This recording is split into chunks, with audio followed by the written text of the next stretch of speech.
यमुनतीरवनचारी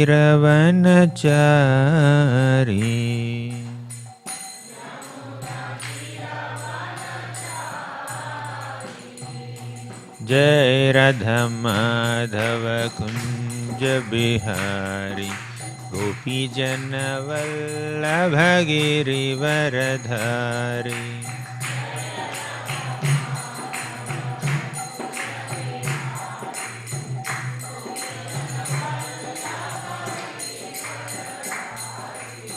जय राधा माधव कुंज बिहारी गोपी जन वल्लभ गिरिवरधारी।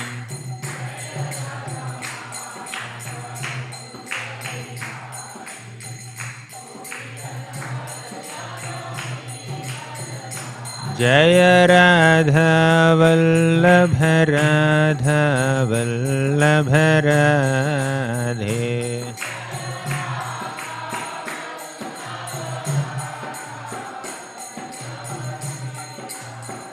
जय जय प्रभुपाद प्रभुपाद प्रभुपाद जय जय प्रभुपाद।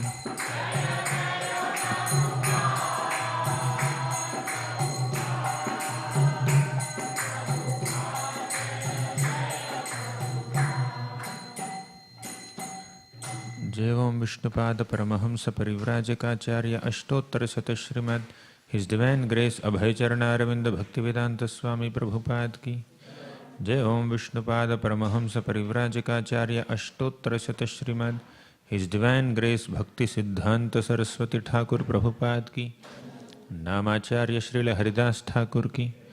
प्रेम से कहो श्री कृष्ण चैतन्य प्रभु नित्यानंद श्री अद्वैत गदाधर श्रीवासादि गौर भक्तवृंद की। श्री श्री राधा कृष्ण गोप गोपीनाथ श्याम कुंड राधा कुंड गिरि गोवर्धन की। ब्रजभूमि श्री वृंदावन धाम की। पुरुषोत्तम क्षेत्र श्री जगन्नाथपुरी धाम की। गंगामय की यमुनामय की भक्ति देवी की तुलसी देवी की।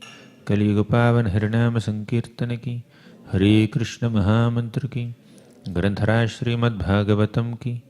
All glories to the assembled devotees, all glories to the assembled devotees, all glories to Shri Guru and Shri Gauranga. Om Namo Bhagavate Vasudevaya.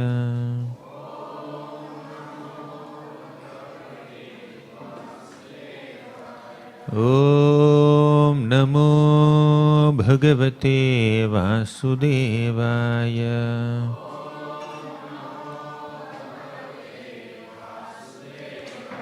Om Namo Bhagavate Vasudevaya.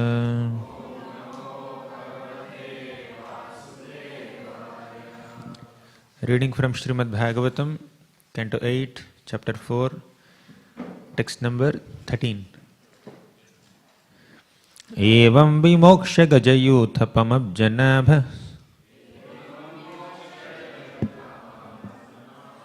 तेनापि पार्षदगतिं गमितेन युक्तः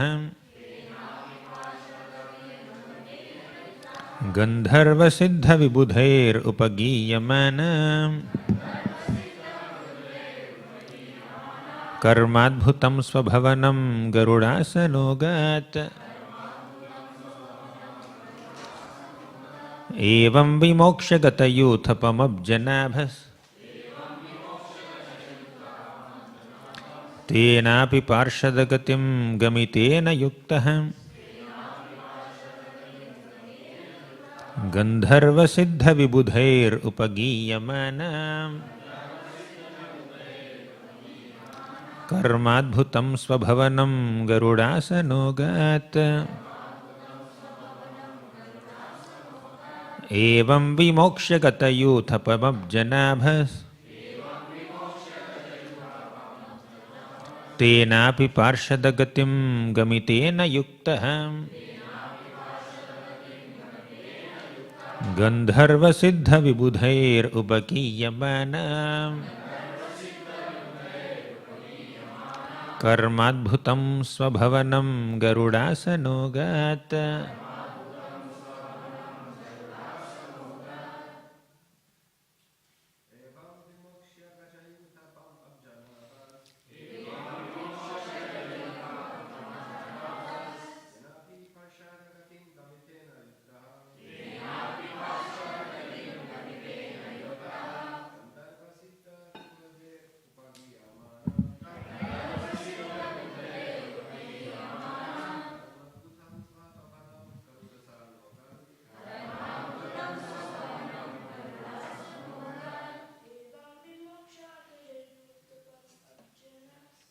Evam vimoksha gajayuthapamabjanabhas.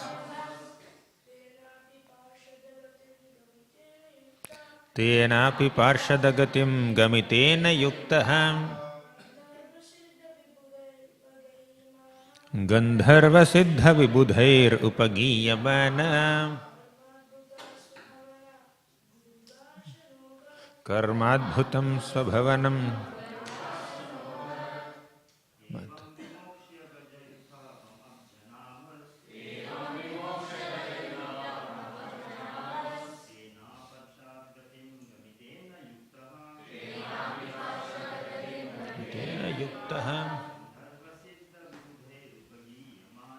Gandharva siddha vibudhair upagiyamana. Karmadbhutam svabhavanam garudasanogat. Matajis.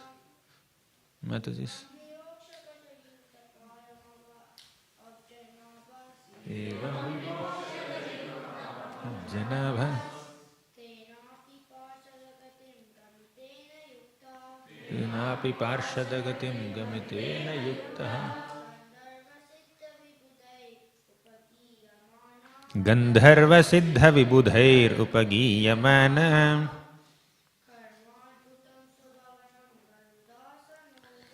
Karmat. Matajis.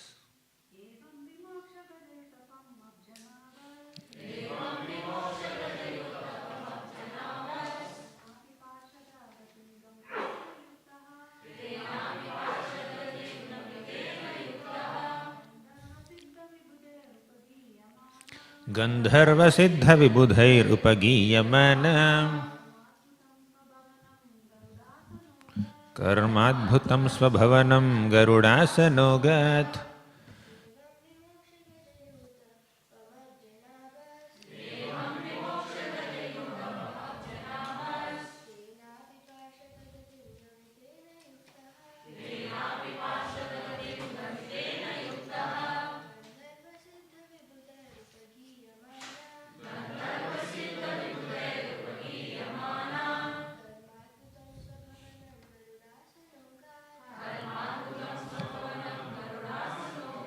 Evam, thus, Vimoksha, delivering, Gajayuthapam, the king of the elephants Gajendra, Abjanabha, the supreme personality of Godhead, from whose navel sprouts a lotus flower, Tena, by him, Api, also, Parshadagatim, the position of the Lord's associate, Gamitena, who has already gotten, Yuktaha, accompanied, Gandharva, by the denizens of Gandharvaloka, Siddha, the denizens of Siddhaloka, Vibudhaihi, and by all great learned sages. Upagiyamana, were being glorified. Karma, whose transcendental activities. Adbhutam, all wonderful. Swabhavanam, to his own abode. Garudasanaha, sitting on the bank of Garuda. Agat, returned. Translation and purport by His Divine Grace A.C. Bhaktivedanta Swami Prabhupada. Upon delivering the king of the elephants from the clutches of the crocodile and from material existence, which resembles a crocodile, the Lord awarded him the status of Sarupya Mukti, in the presence of the Gandharvas, the Siddhas and the other demigods, who were praising the Lord for his wonderful transcendental activities. The Lord, sitting on the back of his carrier, Garuda, returned to his all-wonderful abode and took Gajendra with him. In this verse, the word vimoksha is significant. For a devotee, moksha or mukti, salvation, means getting the position of the Lord's associate. The impersonalists are satisfied to get the liberation of merging in the Brahman effulgence. But for a devotee, mukti means not to merge in the effulgence of the Lord, but to be directly promoted to the Vaikuntha planets and to become an associate of the Lord. In this regard, there is a relevant verse in Śrīmad Bhāgavatam. Tatenu kampam susamikṣabādo bhunjana evatmakritam vipākam hridvagva purbhir vidadhan namaste jīvetayo muktipade sadaya bhak. One who seeks your compassion and thus tolerates all kinds of adverse conditions due to the karma of his past deeds, who engages always in your devotional service with his body, mind and words, and who always offers obeisances unto you, is certainly a bona fide candidate for liberation. A devotee who tolerates everything in this material world and patiently executes his devotional service can become muktipade sadaya bhak, a bona fide candidate for liberation. The word daya bhak refers to a hereditary right to the Lord's mercy. A devotee must simply engage in devotional service, not caring about material situations. Then he automatically becomes a rightful candidate for promotion to Vaikuntha Loka. The devotee who renders unalloyed service to the Lord gets the right to be promoted to Vaikuntha Loka just as a son inherits the property of his father. When a devotee gets liberation, he becomes free from material contamination and engages as a servant of the Lord. This is explained in Śrīmad Bhāgavatam. Muktir hitvanyatha rupam surupena vivasthitihi. The word Swarupa refers to Sarupya Mukti, going back home, back to Godhead, and remaining the Lord's eternal associates, having regained a spiritual body exactly resembling that of the Lord, with 4 hands, holding the Shankha, Chakra, Gada and Padma. The difference between the Mukti of the impersonalist and that of a devotee is that the devotee is immediately appointed an eternal servant of the Lord, whereas the impersonalist, although merging in the effulgence of the Brahmajyoti, is still insecure and therefore gradually falls again to this material world. Aruhya kritshrena param padam tataha patantyadho anadrita yushmadangrayah. Although the impersonalist rises to the Brahman effulgence and enters into the effulgence, he has no engagement in the service of the Lord, and therefore he is again attracted to materialistic philanthropic activities. Thus he comes down to open hospitals and educational institutions, feed poor men, and perform similar materialistic activities which the impersonalist thinks are more precious than serving the Supreme Personality of Godhead. Anadrita yushmadangrayah. The impersonalists do not think that the service of the Lord is more valuable than serving poor men or starting a school or hospital. Although they say Brahma Satyam Jagan Mithya, Brahman is real and the material world is false, they are nonetheless very eager to serve the false material world and neglect the service of the lotus feet of the Supreme Personality of Godhead. Om Ajnanatimirandhasya Jnananjanashalakaya Chakshurinmilitam Yena Tasmai Shri Gurave Namaha Shri Chaitanya Manobhishtam Sthapitam Yena Bhutale Swayam Rupaha Kadamahiyam Dadati Swapadantikam Vandeham Shri Guroh Shri Yutapadakamalam Shri Gurun Vaishnavamscha Shri Rupam Sagrajatam Sahagana Raghunathanvitam Tam Sajivam Sadvaitam Savadhutam Parijana Sahitam Krishna Chaitanya Devam Shri Radha Krishna Padan Sahagana Lalita Shri Vishakhanvitamscha He Krishna Karuna Sindho Dina Bandho Jagatpate Gopesha Gopika Kanta Radha Kanta Namostute Tapta Kanchana Gaurangi Radhe Vrindavaneshwari Vrishabhano Sute Devi Pranamami Haripriye Vancha Kalpatarubhyascha Kripa Sindhubhya Evacha Patitanam Pavanebhyo Vaishnavebhyo Namo Namaha Nama Om Vishnupadaya Krishna Presthaya Bhutale Śrīmate Bhaktivedanta Swamin iti namine Namaste Saraswati Devi Gauravani Pracharine Nirvisesha Sunyavadi Paschatya Deshatarine Jai Shri Krishna Chaitanya Prabhu Nityananda Shri Advaita Gadadhara Shri Vasadi Gaura Bhakta Vrinda Hare Krishna Krishna Krishna Hare Hare Hare Rama Rama Rama Hare Hare.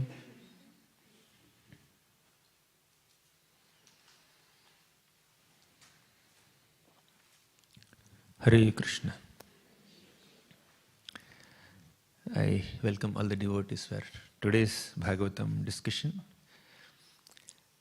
Today we are continuing to discuss this 4th chapter of 8th canto, Gajendra's going back to the spiritual world. In this specific shloka that Sukadeva Goswami says, it's mentioned, Evam vimoksha gajayutha pamabjanabhaha tenapi parshadagatim gamitena yuktaha. Gajendra offered prayers to the Lord, and the Lord appeared on the back of Garuda and protected Gajendra. And what was the destination that Gajendra received? Parshada.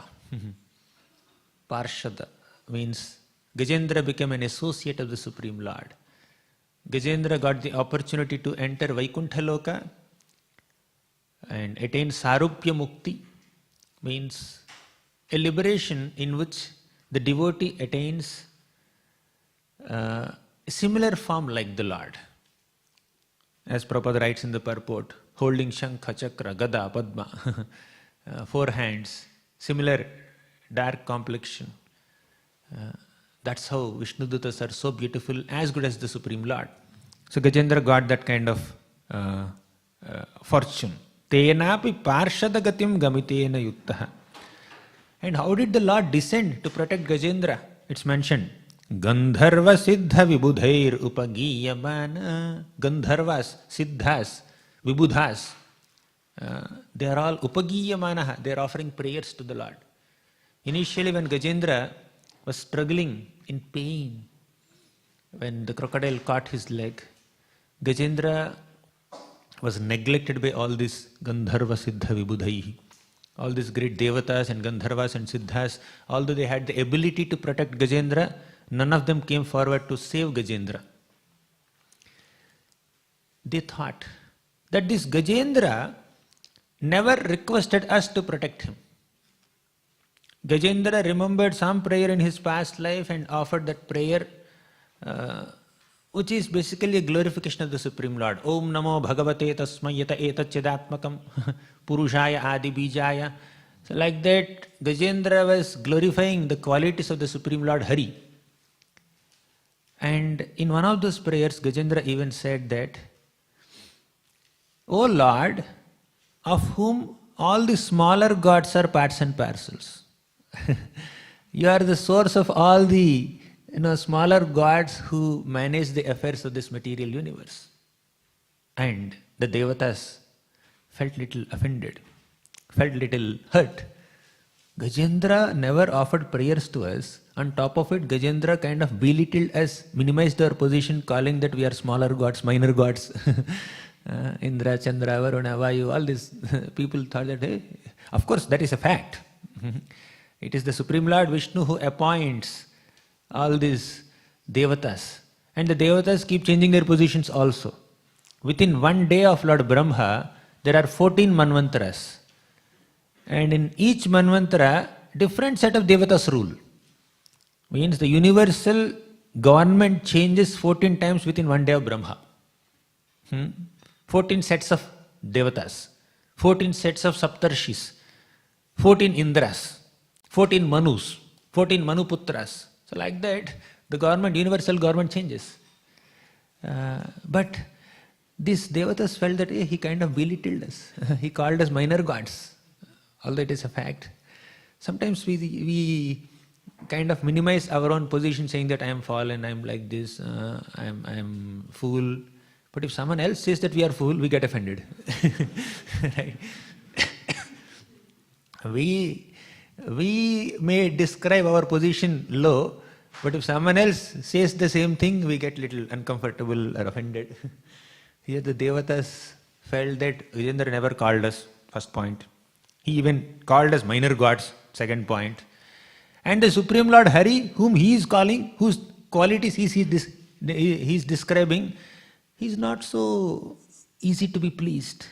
It's not so easy to please Lord Hare. So he will never come and the animal will die. That's what the devatas thought.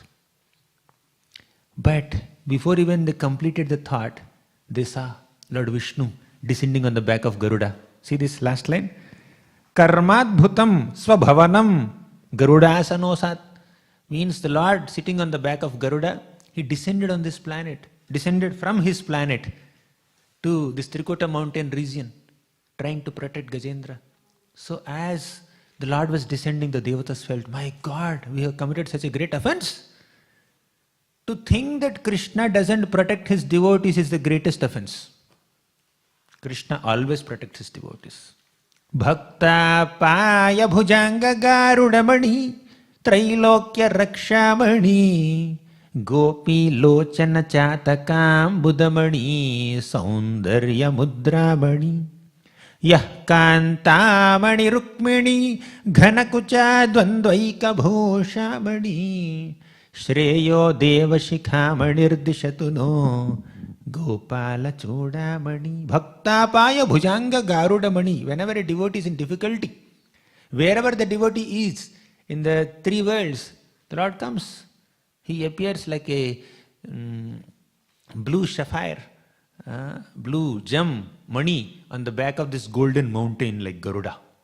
Bhakta paya bhujanga garudamani. Devotee just has to pray. As Satyavratamani prayed in the Damodara Ashtakam. Namo Deva Damodarananta Vishnu Prasida Prabho Dukha Jalabdhi Magnam Kripa Drishti Vrishtyati Dinam Batano Grihane Shama Magnam Medhyakshi Drishyehi. He was praying, Namo Deva, Damodara, Ananta, Vishnu, Prasida, please protect me. Prabhu, oh Prabhu, please protect me. Dukkha Jala Abdhi Magnam, you understand my situation? Dukkha Jala Abdhi Magnam, I am immersed in an ocean of network of miseries. That's what Gajendra also prayed. Oh Lord, I am immersed in this ocean-like lake with a crocodile catching my feet. Please protect me. And the Lord descends on the back of Garuda to protect. You see the first sloka, first line. Evam vimoksha gajayuthapam abjanabha. Vimoksha. The Lord has given moksha to Gajendra. That's what Gajendra prayed. What was that prayer? Madrik prapanna pasupasha vimokshanaya muktaya bhuri karunaya namolayaya. Madrik prapanna pasupasha vimokshanaya. Oh Lord, you give vimokshana. You liberate us. Same thing is mentioned here. Evam vimoksha. You discovered me as someone who gives liberation. I have come to give you liberation. Right?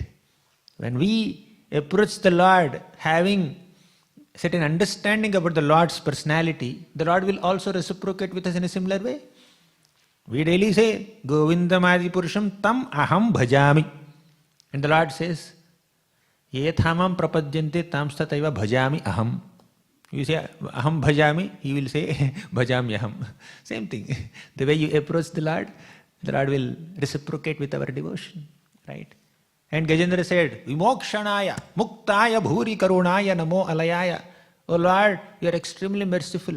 You give vimokshan to your devotees. You liberate your devotees. Then the Lord came on the back of Garuda to liberate his devotees. Gajendra had that faith. Gajendra had that desperation and prayerful attitude.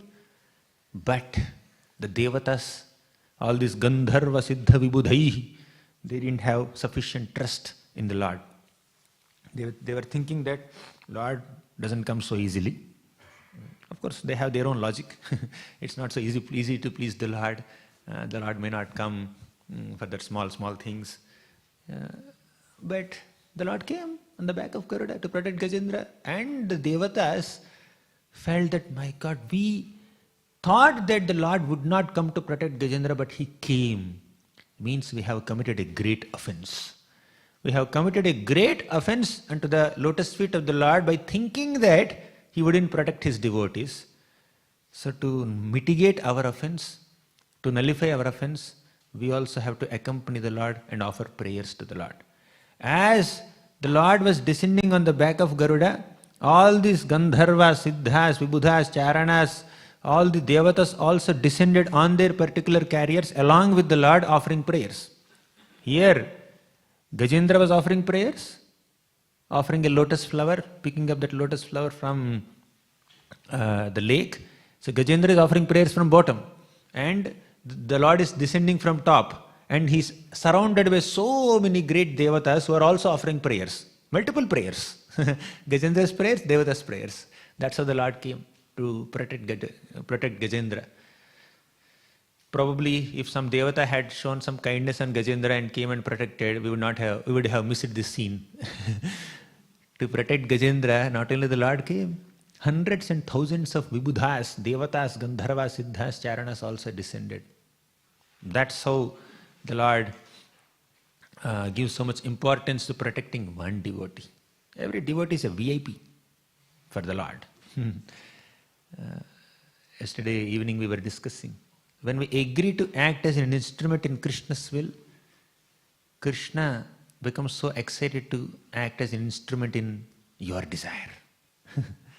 So the Lord acts as an instrument in devotees' desires because the devotees like to act as instruments in the Lord's desires. So the devatas descended. Now the descent scene was described some time back. Now this is ascent. The Lord is going back to Vaikuntha along with Gajendra. The Lord did Vimokshana. He gave Sarupya Mukti to Gajendra.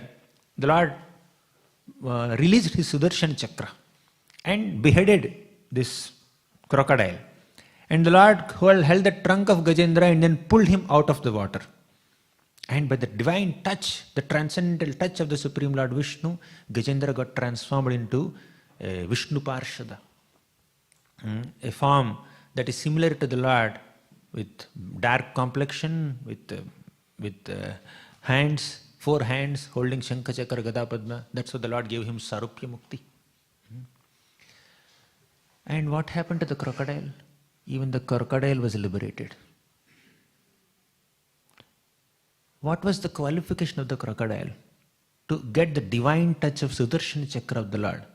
To be killed by the Lord's weapon, to be killed by Sudarshan Chakra, also somebody requires great fortune. And the Lord released this crocodile also from his bondage, isn't it? Crocodile was a Gandharva named Huhu. Because of his offense to a sage, crocodile became a crocodile. That Gandharva became a crocodile. And the Lord released him also. The Lord could have just killed him. Why the crocodile also regained his original position?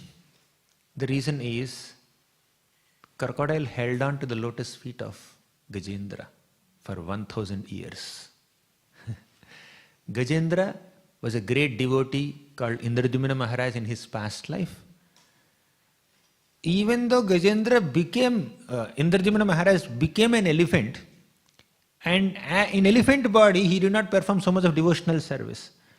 Only after living a life like an elephant for such a long time, and only after struggling to protect himself from this crocodile for 1000 years, finally Gajendra remembered his past devotional service and offered a prayer to the Lord. Isn't it? Nevertheless, a devotee is a devotee. A devotee is fortunate in all circumstances.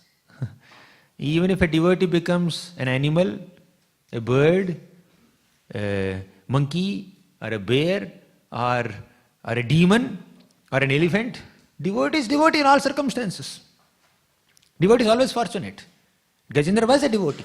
Earlier he offered prayers to the Lord. He performed so much of devotional service unto Lord Hare. Now, when this Indrajumna Maharaj was in his elephant body as Gajendra, this crocodile caught the lotus feet of Gajendra for 1000 years. Of course, with a negative intention, with a malicious intention. That's not the right approach towards devotees. We should never hate a devotee. But still, somehow or the other, this crocodile came in touch with a devotee called Gajendra, held on to his lotus feet for 1000 years. That's the qualification of crocodile. Even with a negative intention, if you somehow or the other come in contact with a devotee, the Lord will show some mercy. The Lord sat on the throne of Hiranyakashipu after he killed Hiranyakashipu, isn't it? Why? Acharya is right there. Even if my devotee becomes a demon, and even if I personally kill that demon devotee, quote unquote, still my devotee is always fortunate in all circumstances. I will sit on my devotee's throne. The Lord, after killing Hiranyakashipu, went and sat on Hiranyakashipu's throne. Because Hiranyakashipu was Jaya, a doorkeeper in Vaikuntha. My devotee is fortunate in all circumstances. The Lord wanted to prove this point. So, in this case of Gajendra, Gajendra has been a devotee before, and because of holding on to the lotus feet of Gajendra, even crocodile got so much of mercy.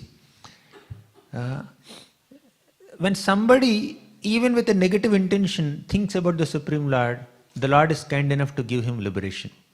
Of course, that negative emotion must become a constant absorption in that personality, in the demon. Kamsa was always thinking of the Lord with fear. Hiranyakashipu was always thinking of the Lord with anger. Shishupal was always thinking about Krishna with envy, with hatred. So the Lord understood, somehow or the other, these people became Krishna conscious, although with negative intention. It is the Lord's mercy that He liberated them, vimoksha. But that's never a recommendation. Just because some people became absorbed in Krishna with negative intentions, that does not become our sadhana. Okay, from tomorrow onwards, I will think of Krishna with hatred, with anger, with envy, with anger. So we need not think like that. If our anger or our envy or our hatred towards the Lord falls below the standard of Kamsa or Hiranyakashipu, we'll end up in hell. Right? Only when that negative emotion turns into constant absorption in the Lord does the Lord liberate. But in this Gandharva Huhu's case, he held on to the lotus feet of Gajendra for such a long time, 1000 years, and the Lord showed some mercy upon him and liberated him also from this, from his curse. So that's another point. What else? Evam vimoksha. Prabhupada writes in the purport elaborately. What is this vimoksha? In fact, he begins the purport saying, in this verse the word vimoksha is significant. For a devotee, vimoksha or moksha is not impersonal liberation. It is personal liberation. It is reinstating oneself in the position, original constitutional position as a servant of the Lord. What service does the devotee exactly do after vimoksha? That may vary. But vimoksha for a devotee is reinstatement in one's eternal service to the Supreme Lord Vishnu, and that's what Gajendra got. And what makes a devotee qualified to attain that position of vimoksha? Prabhupada quotes this shloka. Yesterday he quoted, in the previous purport he quoted the shloka just only partially. Now he quotes the complete shloka. What is that? Tateno kampam susamikshabado bhunjana evatma kritam vipakam hridvagva purbhir vidadhan namaste jivetayo muktipade sadaya bhak. Muktipade sadaya bhak. A devotee becomes a qualified, authorized, bona fide candidate to attain liberation. Why? Because devotee has this quality of tolerance. When a devotee tolerates all the inevitable reversals that appear in his life, devotee becomes eligible for liberation. In the second chapter of Bhagavad Gita, Krishna said, Matra sparshastu kaunteya sitoshna sukha dukkhadaha agamapayino nityastam stitikshasva bharatam. Sukha and dukkha comes and goes. Happiness comes in life, distress comes in life, and they also go away. Agama apayino anityaha. They are temporary. They appear and they disappear, and they are temporary in nature. Therefore, learn to tolerate. Agama apayino anityaha tam stitikshasva bharata. Titiksha means tolerance. Please learn to tolerate. And eventually, our tolerance of difficulties should make us so mature that we don't even differentiate between these dualities. Initially, there is tolerance towards dualities. This is sukha and this is dukkha. Let me tolerate it. This is sukha, happiness. I must tolerate happiness. I should not become so proud in a happy moment. I should not become extremely, elated, overconfident when there is a happy moment. Let me just keep quiet. Let me just, I may rejoice the happy moment, but I should not become overexcited.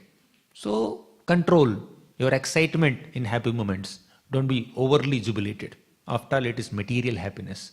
Similarly, distress. Don't become so depressed or demotivated or discouraged when you face some difficulties in life. Tolerate. So, tolerating happiness and distress is recommended for a sadhaka, for a devotee. But devotee should not just stop at the level of tolerating happiness and distress only. Devotee should upgrade oneself to a level where he sees happiness and distress on an equal plane. That's what Krishna describes in the next shloka. Yam hina vyathayantyete purusham purusharshabham samadukha sukham dhiram somrutatvaya kalpate. Yam hina vyathayantyete purusham purusharshabha. Oh, lion amongst men, Arjuna. Listen to this very carefully. What is that? Samadukha sukham dhiram. So amritatvaya kalpate. Amritatva means immortality, a position of liberation. Who is eligible for that liberation? Samadukha sukham dhiram, one who sees happiness and distress on an equal plane, not just tolerating them. On the level of tolerance, you can perceive the difference between happiness and distress. This is happiness and this is distress, let me tolerate. This is heat, this is cold, let me tolerate. This is honor, this is dishonor, let me tolerate. Means it's causing some pain and you are patiently enduring that pain. That is tolerance. But when someone becomes so elevated in Krishna consciousness, they don't even perceive the difference between happiness and distress, heat and cold, honor and dishonor. They see heat and cold both same, on the same plane.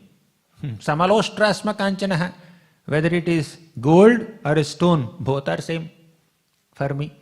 So that is equanimity, and that is yoga. Samatvam yoga uchyati. That samatva, equanimity towards all dualities in this world is real yoga. Yoga means connection with the Supreme Lord, Krishna. That is yoga. Right? What is yoga? Samatvam. To be equipoised towards all dualities on a material plane is real yoga. Whether it is happiness or distress, why happiness and distress are equal? Are they equal? Tolerance, at least we can understand the logic behind tolerance. It's happiness and it is distress, both are temporary, let me tolerate. But how can they both be equal? They're opposite in nature, how can they be equal? They're equal because they are temporary, that's one reason. They are material, that's another reason. But a deeper reason than these two reasons is they are of no relevance to the soul. Material happiness, is it of any relevance to the spirit soul? Material distress, is it of any relevance to the spirit soul? I often give this example. Red signal and green signal on the road are of some relevance to someone who is driving a car. But whether it is red signal or green signal, are they of any relevance to someone who is traveling in an airplane? No. Red signal has to stop the car, will stop the car, and green signal, somebody is standing in front of a red signal, 1 minute, 2 minutes, 3 minutes. If you go to Mumbai, it can be 1 hour also sometimes. 45 minutes also. Now you're in distress. My God, I'm getting delayed. I may miss the flight. I'm getting delayed. You may feel little restless when there's a red signal. As soon as there's a green signal, you get excited. Come, let's move. But that excitement or restlessness don't exist in the case of a person who's traveling in flight. Flight need not stop when there is a red signal. Flight need not get excited when there is green signal. Similarly, when we elevate our consciousness to a spiritual plane, when we become Krishna conscious, more and more Krishna conscious, we become oblivious to happiness and distress in this world, oblivious to honor and dishonor, respect and disrespect, heat and cold on a material plane. Our body will not get affected by heat and cold on a material plane. Our mind will not get affected by happiness and distress on a material plane. Our ego will not get affected by honor and dishonor on a material plane. So, heat and cold are those dualities that are experienced on physical plane. Happiness and distress are those difficulties that are experienced on mental plane. Honor and dishonor are those dualities that are experienced on the egoistic plane. But a devotee who is Krishna conscious becomes oblivious to all these three types or flavors of dualities. Such a person is eligible for liberation. Samadukha sukham dhiram so amrutatvaya kalpati. Such a person, mukti pade sadaya bhag, jivetayo mukti pade sadaya bhag. Even while living, such a devotee is liberated. So this is the message of Śrīmad Bhāgavatam, where we are recommended, there's a strong recommendation given to all of us to maintain equanimity and tolerance amidst dualities of this material world, knowing very well that both are temporary, both have no relevance to the spirit soul. That's what Prabhupada writes here, Tatena Kampam Susamikshamana. For a devotee, being reinstated in one's original constitutional position as a servant of Krishna is the real liberation, not merging into impersonal Brahma Jyoti. The impersonal Brahman, merging in impersonal Brahman may relieve a living entity from some material pains and miseries, but ultimately it doesn't satisfy the soul. That's why devotees reject this position of liberation. Nakamayena tatadapyaham kvachinna yatra yushma charanambujasavaham mahattamantar hridayan mukhachyuto vidhatsva karna yutameshamevaraham. Prithu Maharaj prays that, O Lord, I don't want liberation. Na kamayena tatadapyaham kvachin. I will never aspire for liberation, by the way.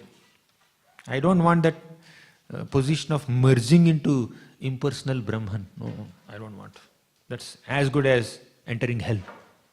Yenarakanam api santi dehinam tanisha kaivalyapati vrinenacha. You are kaivalyapati, but I don't want kaivalya. I don't want impersonal liberation. Then what do you want? I want an opportunity to hear Krishna Katha in the association of your devotees. That's what I want. Even Gajendra also praised the position of a devotee who is absorbed in Harikatha. The happiness that a devotee derives in spiritual discussions with other devotees is unsurpassable happiness, is eternal happiness. That kind of happiness will make a devotee oblivious to all the other flavors of happiness in this material world. That's why Gajendra said, Ekantino yasya na kanchanartham vanchanti yevai bhagavat prapanna atyadbhutam tacharitam sumangalam gayanta ananda samudra magna. Ekantino yasya nakanchanartham. For a devotee, ekantina devotee means completely dedicated devotee. One who is totally dedicated to devotional service and nothing else. Such a person is called ekantina bhakta. Ekanta bhakta. Tathapi ekanta bhakteshu pasya bhupanukampitam. Even Bhishma says, Ekantino yasya na kanchanartham vanchanti. They don't want anything else in this world. Because Bhagavat Prapannaha, they are completely surrendered to the Lord. Anything exciting in this material world is not exciting to a devotee. And what do they relish? Atyadbhutam tacharitam sumangalam gayanta ananda samudra magnaha. They're immersed in an ocean of happiness by describing the wonderful activities of the Supreme Lord. Ati adbhutam tacharitam sumangalam. The Supreme Lord's charita, the Supreme Lord's activities are very auspicious and very pleasing to hear. And when you hear them, you are immersing yourself in an ocean of ecstasy, and devotees just want that ocean, that merged into that ocean of ecstasy. Iti driksvalila bhirananda kunde svaghosham nimajjantam akhyapayantam. The Supreme Lord Krishna, while in Vrindavan, he is immersing all his devotees, Vrajavasis, in pools of ecstasy. And when someone is immersed in pools of ecstasy, they don't want Brahmananda. Brahmananda, oh, kya hota hai? I don't want. I have no excitement for Brahmananda. Even if you multiply their Brahmananda with 10 million times, that combined Ananda of merging into Brahman is so insignificant that it cannot compare to even one drop of happiness in devotional service. Bhakti Ananda. That's why Padyavali says, Tvad bhakta saritam patim chulukavat khadyotavad bhaskaram merum pashyati loshtravat kimaparam bhume patim bhartyavat chintaratna chayam shilasakalavat kalpadrumam kashthavat samsaram trunarashivat kimaparam deham nijam bharavat. A devotee feels like this. Tad bhaktaha, for devotees of the Lord who are excited with worshipping the Supreme Lord, saritam patim chulukavat. You put a big river in front of them, they consider it a drop of water. Saritam patim chulukavat. Khadyota vadbhaskaram. Even the glowing sun in the sky is like khadyota, is like a small firefly for a devotee. Means they don't get excited with it. They're not very impressed with all this grandeur in this universe. Khadyota vadbhaskaram merum pashyati loshtravat. Meru mountain is like a small pebble for them. Loshtravat. Kimaparam bhume patim bhrutyavat. Even the position of bhumipati or a king is like bhrutya, is like servant. Who is this king? He is a servant after all. How long he will be the king? Bhume patim bhrutyavat. Chintaratna chayam shilasakalavat kalpadrumam kashthavat. Even if you give Chintamani stones to a devotee, devotee considers them as shilasakalavat. They are stones. They are not excited with it. Not the Chintamani stone of Vrindavan Dham, but general precious stones, precious gems are of no relevance to a devotee. They are not excited with it. Deham nijam bharavat. Their body is like a bhara. I'm just carrying this burden. They're not attached to their bodies. Samsaram trunarashivat. This entire material existence is like a trunarasi for them, a big heap of grass. Cows may get excited seeing trunarasi, big heaps of grass. In front of our Goshala, there's big godown kind of thing filled with grass only, nothing else. If you're hungry, can we go there? No. That although it is like trunarasi, it doesn't satisfy our hunger. That's what a devotee considers. Seeing all the opulence of this material world.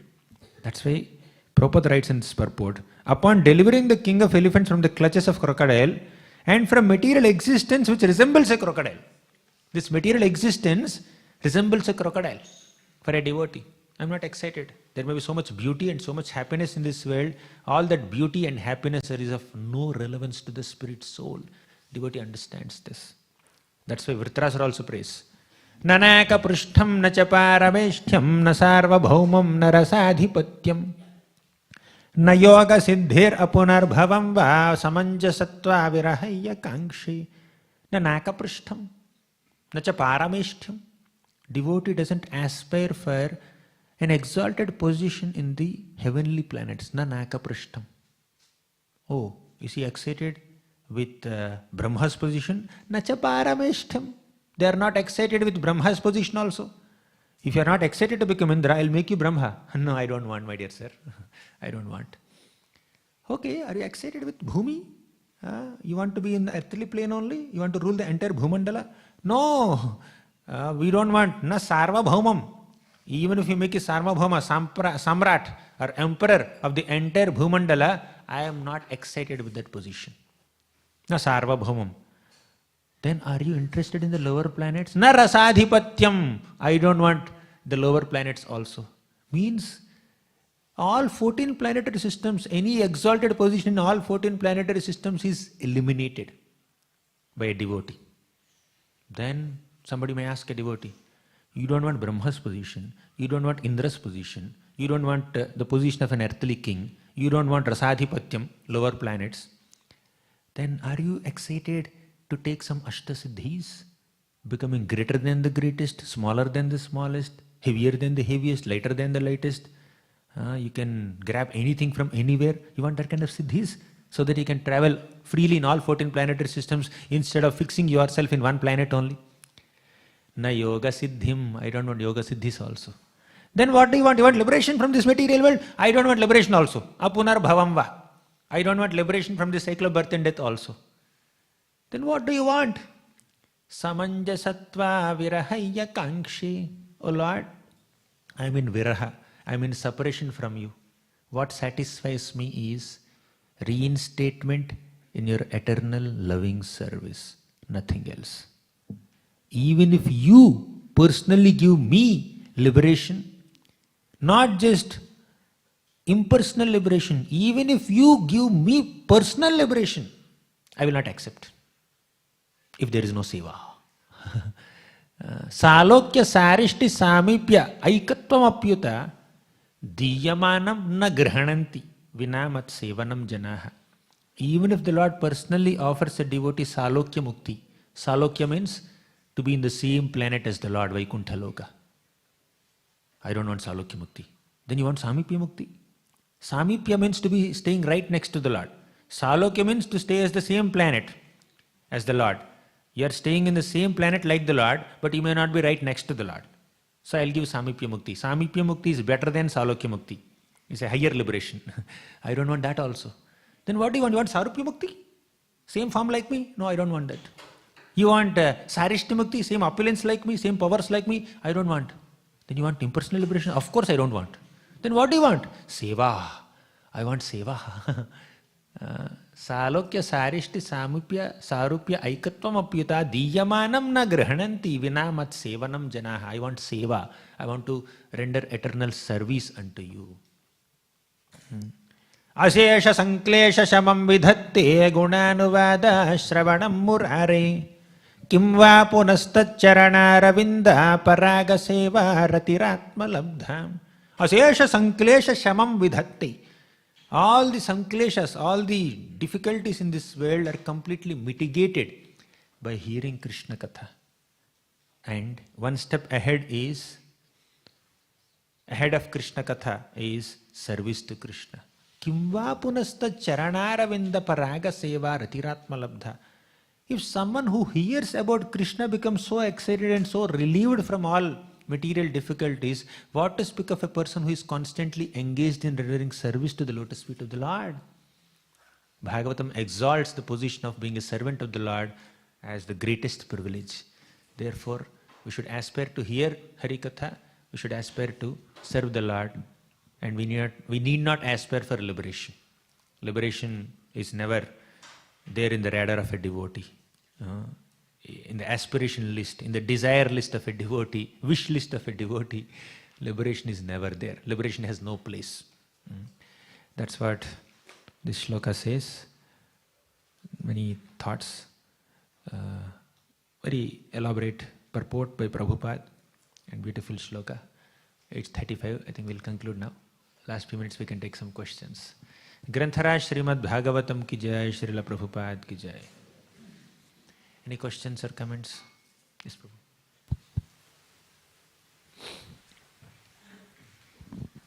Thank you for the nice class, Prabhuji. Hare Krishna.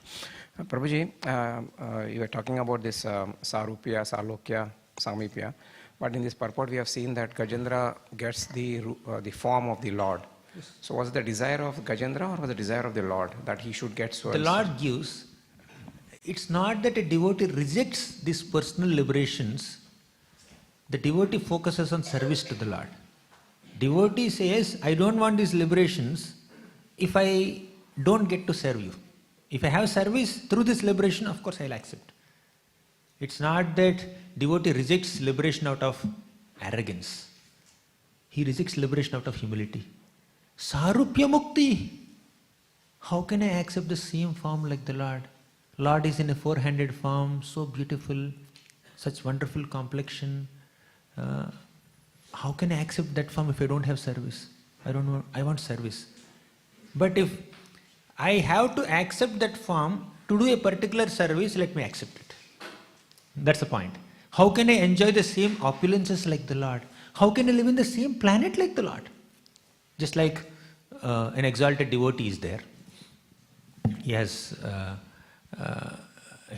come to your home, a sannyasi for example. He has come to your home. Now you and he can live in the same room, for example. He says, come and live with me. We both can stay in the same room, same accommodation for us. You feel uncomfortable, right? No, how can I live? But no, there is a service. Every day you have to do this service. At this time you have to give me these medicines. At this time you have to do this service. Then when there is service, you can enter the room. When there is no service, I am not qualified to enter this room because an exalted devotee is staying. That's the mentality of a devotee. Devotee rejects liberation out of humility. I am not qualified to live in the same planet like the Lord or accept the same form like the Lord. If there is some seva, I will go. If there is no seva, I don't mind. I can stay like this only. So devotee doesn't reject liberation out of arrogance, but devotee's focus is on service. And if seva opportunity comes along with liberation, same form like the Lord, then devotee will accept it. Hare Krishna. Any other question? Yes, Prabhu. 1, 2, 3, 4. Hare Krishna. Thanks for a nice class. In this pastime, we know that Gajendra, he came to the lake to enjoy with all the other elephants. And is it safe to say that when he decided to actually surrender himself to the Lord, before he actually saw the Lord, did all that enjoying mentality, desire, did that become purified at that point when he decided to actually surrender to the Lord? Yes.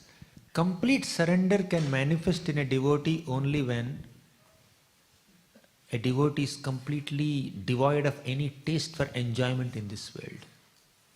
Even if there is a trace of enjoyment, propensity, even if there is a trace of desire to enjoy on this planet, the feeling of complete surrender will not manifest. So they go ill together. Complete surrender is in one direction. Enjoying material world is another direction. Right? Some devotees may be there. They want to enjoy in this world also. They want to surrender to the Lord also. They are aspiring to surrender. They are not yet fully surrendered. Therefore there is some desire. That is sadhaka bhaktas. Sadhakas have some enjoying propensity and they want to serve the Lord also. So when this enjoying propensity goes down and surrender to the Lord goes up, then they become fully purified devotees. Thank you. I'll take that and come back to you. I can see 2, 3 hands here. Yeah. Masaran Prabhu. Thank you, Prabhuji. When it comes to tolerating reversals and even taking the reversals as the blessings of the Lord, how do we know which ones to tolerate and which ones, to take some mitigating and which one eliminating? to confront? Sorry? Which one to confront or counteract? Yeah, because sometimes we can also be exploited, yeah. So it's like how to balance it. Yes, undoubtedly. We have to tolerate those difficulties that our human intelligence cannot address. When it is within your capacity to counteract a misery, we have to counteract. The Lord has given us some money or manpower or intelligence or experience or resources to counteract certain misery. We don't have to say that, no, I will be miserable only. Let me tolerate. Why you have to purchase extra suffering? When it goes beyond our human capacity to counteract a misery, that's where you need to tolerate. Now, we don't have to tolerate cold. We may wear shawls and sweaters, right? But although we wear 2, 3, 4, 5 shawls and sweaters, still the outside atmosphere is extremely chilling and cold. You have to tolerate. What else can you do?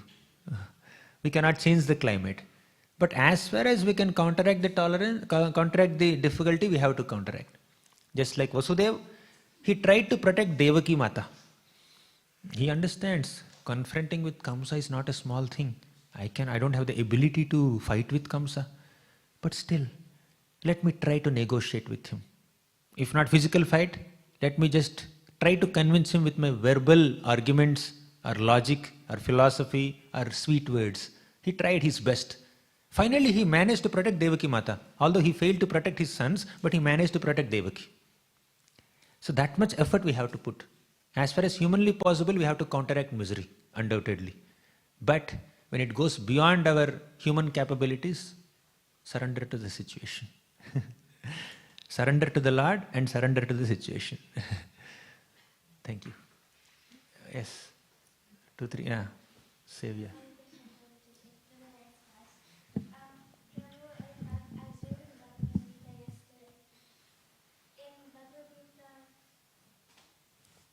In 27, Lord Krishna says that the Brahman is the constitutional position of ultimate happiness. But often in lectures we hear that Brahman is the only state of like Sat. There is no knowledge and bliss. So how do we understand these 2 points? When you say Brahman, the word Brahman has multiple meanings. I was contemplating on this shloka 4.24. Brahmarpanam brahmahavir brahmagnau brahmanahutam brahmaivatena gantavyam brahmakarma samadhina. So many brahmas are there in it. So we need to understand the meaning of a shloka or a word according to the context. Just like in some contexts, Atma means soul. Atma means body sometimes. Atma can mean Paramatma sometimes. Atma can mean mind sometimes. Uddhared atmanatmanam. With your Atma, you do uddhar of your Atma. Uddhared atmana atmanam. 2 Atmas are there. One Atma is soul, another Atma is mind there. With your mind, you elevate your soul, you uplift your soul, don't degrade your soul. That's what Krishna said. So coming back to the word Brahman, Brahman basically means spiritual. Anything spiritual is called Brahman. And that word Brahman also means the effulgence of the Supreme Lord in certain contexts. Brahman can also refer to the soul, individual soul in some contexts. Brahman can also refer to the Supreme Lord, Parabrahma, Krishna in some context. That Brahman is personality of Godhead, Bhagavan only. In some context, Brahman specifically refers to the effulgence of the Lord. So we need to see the context. When Krishna said, Brahmano hi pratisthaham. So I am the basis of Brahman. Basically he is saying that this Brahman effulgence, the Brahma Jyoti, exists on my body. Means I am the foundation of that Brahman. It is my effulgence. That's what Krishna said when he said Brahmano hi pratisthaham. That Brahman is basically impersonal Brahman. In some other context, Brahma bhuyaya kalpate means a devotee comes to spiritual plane. Not necessarily that devotee merges into Brahman. Right? So we need to see the meaning of a word according to the context, not by literal meaning. All the meanings of these Sanskrit words are not eternally frozen in a dictionary. They keep on taking different meanings according to the context. Yes. Hare Krishna Prabhuji, thank you for the very wonderful class. Prabhuji, why did it take Lord Vishnu to come and save Gajendra like a long time, 1,000 years? Gajendra offered prayers after 1,000 years only. Oh. After 1,000 years he offered prayers. Till then he was struggling. He was pulling the crocodile out of water, crocodile is pulling inside water. So this back and forth is happening for 1,000 years. So, thank you. Hare Krishna Prabhuji. I think my question is just an add-on to Madhavan and Prabhu's question. I think it was more of, is there a limit on tolerance of reversals? Like, is there a certain amount to which can we say, okay, after this I cannot tolerate anymore? So, different devotees have different levels of tolerance. Some individuals can tolerate physical pain to some degree. Some cannot. Some devotees can effortlessly do Nirjal fasting. Maybe every Ekadashi they can do. Some people, even if they do half-day fasting, they get headache. So their physical tolerance level is less. Then as far as internal mental tolerance is concerned, some devotees can effortlessly tolerate any happy moments or distressful moments, and they don't take it so seriously. But some people, even if some slightest comment that they hear, they feel so discouraged. Even if you glance, you do like this, my God, they become devastated just with that glance itself. Some people are very sensitive, very fragile emotionally. Their tolerance levels are little less. So different people have different abilities to tolerate mental dualities and physical dualities, dualities on the egoistic level and all. But as far as what is recommended is concerned, we have to cultivate tolerance. How much should we adapt to tolerance depends on your capacity. But what we should not tolerate is adharma. The general lesson principle given is, on a personal level, let us strive to cultivate tolerance, cultivate tolerating dualities on the level of body, mind and ego on a personal level. But a devotee should not tolerate blasphemy of another devotee. Devotee should not tolerate blasphemy of the Supreme Lord. Devotee should not tolerate any transgression of dharma. If somebody is violating dharma, and if it is within your capacity to address and counteract that adharma, then you have to do it. Krishna taught Arjuna the art of tolerating dualities right in the beginning of Bhagavad Gita 2.14. But if Arjuna says, yes, I will tolerate all the offenses done by Duryodhan, I will not fight. But Krishna says, don't tolerate injustice. Tolerate dualities, don't tolerate injustices. Tolerate personal inconvenience, don't tolerate adharma happening. So, and when it comes to personal level also, in the name of tolerance, we should not allow ourselves to get exploited by others. When somebody is taking undue advantage of us, although it's on a personal level, still it's not necessary that we tolerate it. Somebody is taking away our opportunities. Somebody is manipulating the situations politically to sideline us, to pull us down, to defame us. We don't have to tolerate. Why should we tolerate? Small things we can tolerate, small inconveniences. But when things go beyond certain level, they're crossing their boundaries, you have to stand up and speak up to protect yourself, self-defense. Whatever you do for self-preservation will not put you out of the realm of tolerance, realm of Vaishnava qualities. However, despite being exploited, some devotees may choose to tolerate that. It's up to them. It's their glory. But such devotees tolerate because they have complete faith in the Supreme Lord. Although I don't want to do anything to protect myself, the Lord may protect me if He desires so. The Lord may not protect me if He doesn't desire so, no problem. Jada Bharat, he did not protest when the dacoits are trying to arrest him and kill him. But we cannot follow Jada Bharat. Srivas Thakur, who is that? Gopal Chapal tried to keep some Kali worship paraphernalia, you know the story, right? Kali worship paraphernalia in front of Srivas Thakur's home. Srivas Thakur not just tolerated that offense, he even called the neighbor, see, this is what I am doing whole night. Right? Because he has no attachment to public image only. We cannot do that. When somebody is commenting something negatively on us, we cannot say, yes, I am doing it. Let me make this video viral. So we cannot do that. So we cannot imitate such great souls. So different devotees have different levels of tolerance.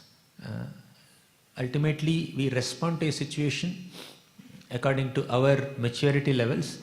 But what is a general recommendation is, on a personal level, tolerate all difficulties. But other Vaishnavas and the Supreme Lord is offended by someone, don't tolerate that. Try to address it as much as you can. Otherwise, just leave that place.